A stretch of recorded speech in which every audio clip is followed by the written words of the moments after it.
Oi, tudo bem com vocês? Se você está chegando por aqui agora, eu sou a Adriana Napoli, sou contadora de histórias e fiz esse canal para contar histórias de mulheres, tanto de figuras históricas como de pessoas anônimas.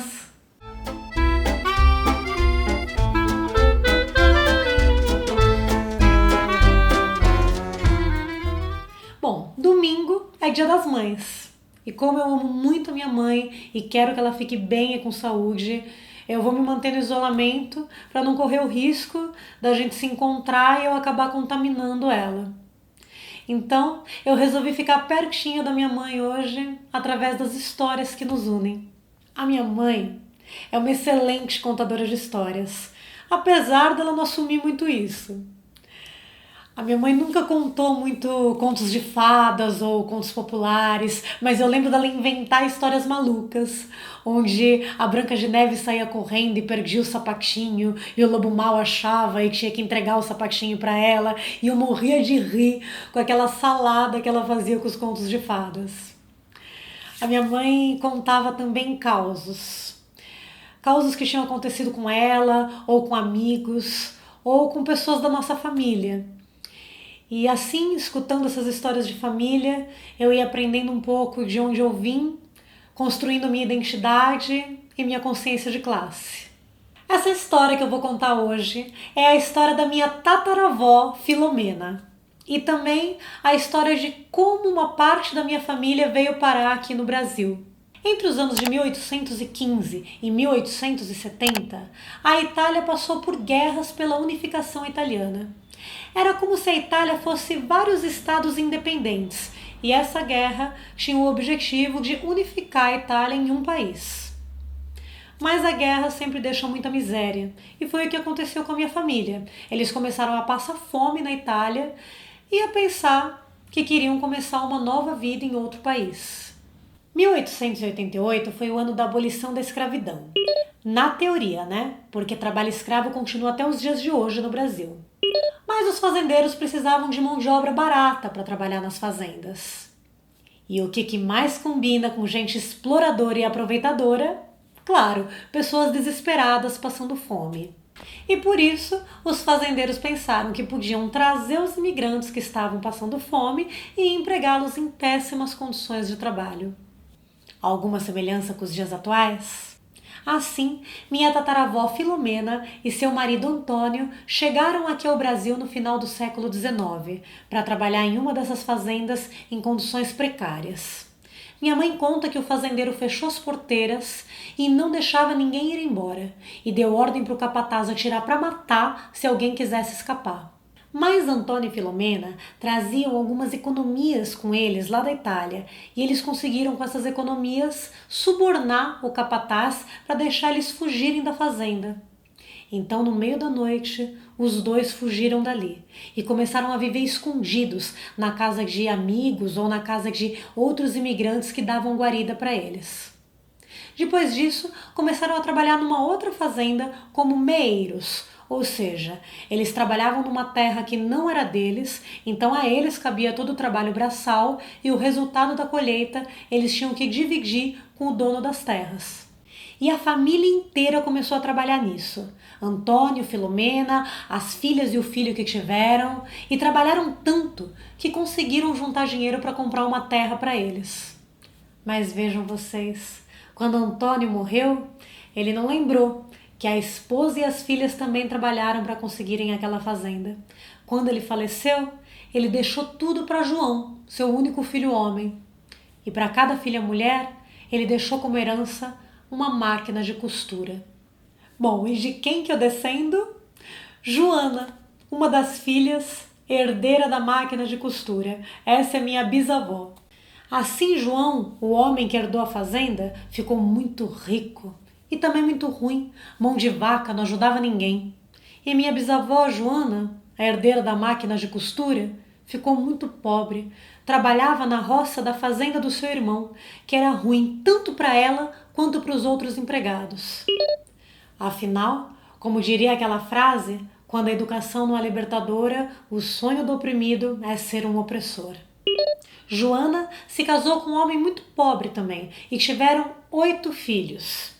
E além dela ter herdado a máquina de costura, ela herdou também a mãe Filomena para cuidar, porque o João, apesar de ser muito rico, não queria a mãe idosa em sua casa. Um dia, Filomena e seu filho João foram até o mercado e, chegando lá, eles viram um jogo de copos que estava na promoção. Filomena falou: "Ai, acho que eu vou levar um jogo de copos desse de presente para Joana. Joana tem 8 filhos. Nossa, as crianças quebram tudo lá. Eles estão precisando de copo." João resolveu comprar um jogo de copos para ele também.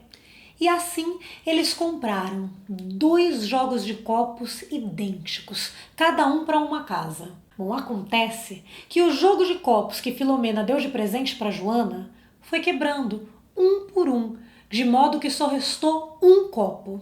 Já na casa do João aconteceu o contrário. Só um copo quebrou, o resto ficou inteiro. E um dia João foi visitar a mãe na casa da Joana. E quando chegou lá, ele viu aquele único copo e começou a acusar a própria mãe de roubo. Ele dizia: "Aqui meu copo que sumiu, ó. Lá em casa tá faltando um copo. Ó meu copo aqui, ó. A senhora roubou." E ela respondia: "Não, João. Imagina, você acha que eu ia roubar um copo seu? Você não lembra que a gente comprou 2 jogos de copos iguais?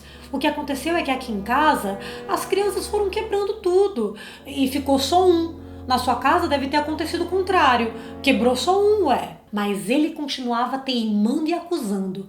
"Não, não, ó. Não, senhora. Aqui, ó. Esse é meu copo que sumiu. A senhora que me roubou." E a discussão foi esquentando e esquentando até que a Filomena, tomada de raiva, pegou aquele copo na mão e, como ela era muito devota de Santo Antônio, ela disse: "Santo Antônio, se eu sou mesmo ladra, então eu não posso ficar com esse copo. Leve esse copo de mim." E jogou o copo com toda a força no chão. O copo rodou, rodou, rodou e não quebrou. Mas ela, enfurecida, pegou o copo de novo e falou: "Não, Santo Antônio, eu tô falando sério. Se eu sou mesmo ladra, então eu não mereço ficar com esse copo." E mais uma vez ela jogou o copo no chão com toda a força e o copo rodou, rodou, rodou e não quebrou. Na terceira vez, porque até nas histórias de família as coisas sempre acontecem no 3. O João, que já estava tudo arrepiado num canto da cozinha, viu que mais uma vez a mãe pegou o copo e com toda a força ela tirou no chão. E outra vez o copo rodou, rodou e não quebrou. A mãe então pegou o copo na mão e falou: "Tá vendo, João? Tá vendo? Eu não sou ladra, mas agora também esse copo não vai ser nem meu e nem seu. Esse copo vai ser do santo." E pediu para o meu bisavô fazer um altarzinho de madeira, onde ali ela colocou uma estátua do Santo Antônio, também de madeira, que ela havia trazido com ela da Itália, e no altar ela colocou o copo, onde ela colocou uma lamparina que ela nunca deixava se apagar em agradecimento ao santo. Muito tempo se passou e um dia manchas roxas começaram a aparecer pelo seu braço. João mandou internar a mãe em um leprosário, que era o nome do local onde as pessoas que tinham hanseníase eram levadas naquela época. E ali ela ficou, sozinha, isolada. Uma noite, Joana acordou para ir tomar água. Quando chegou na cozinha, ela viu a sua mãe ali. Parecia até real. Filomena pegava uma concha, colocava na bacia cheia de água e enchia um copo. A Joana se assustou e foi correndo para trás, mas Filomena falou: "Calma, Joana, não precisa ter medo não, eu não tenho essa doença que vocês acham que eu tenho, e tome cuidado quando chegar a sua época." Dito isso, desapareceu.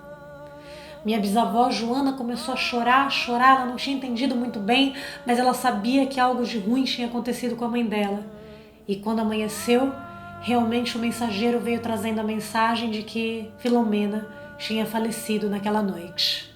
E eles descobriram que na verdade ela não tinha lepra, que ela morreu de tristeza internada ali. O que ela tinha eram manchas hormonais causadas pela menopausa.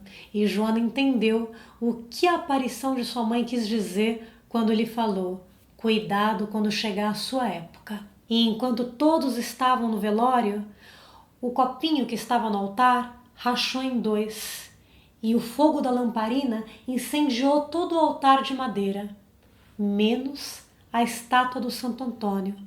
Aquela estátua de madeira não queimou, permaneceu intacta. E Filomena se foi junto com seu copinho.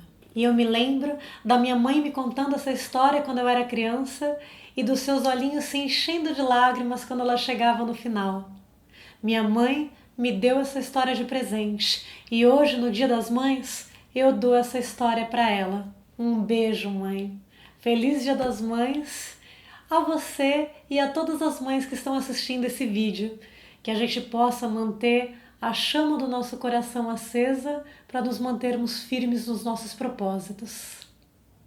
E se você gostou dessa história e quiser que eu conte aqui no canal a sua história ou a história de alguma mulher da sua família, me escreva. O e-mail é conteessahistoria@gmail.com. Vou deixar aqui na tela e também na descrição do vídeo. Agora, se inscreva no canal e ajude a divulgar. Assim essas histórias chegam a mais pessoas e você também incentiva a aventura dessa contadora de histórias pelo mundo virtual. Um beijo e feliz Dia das Mães!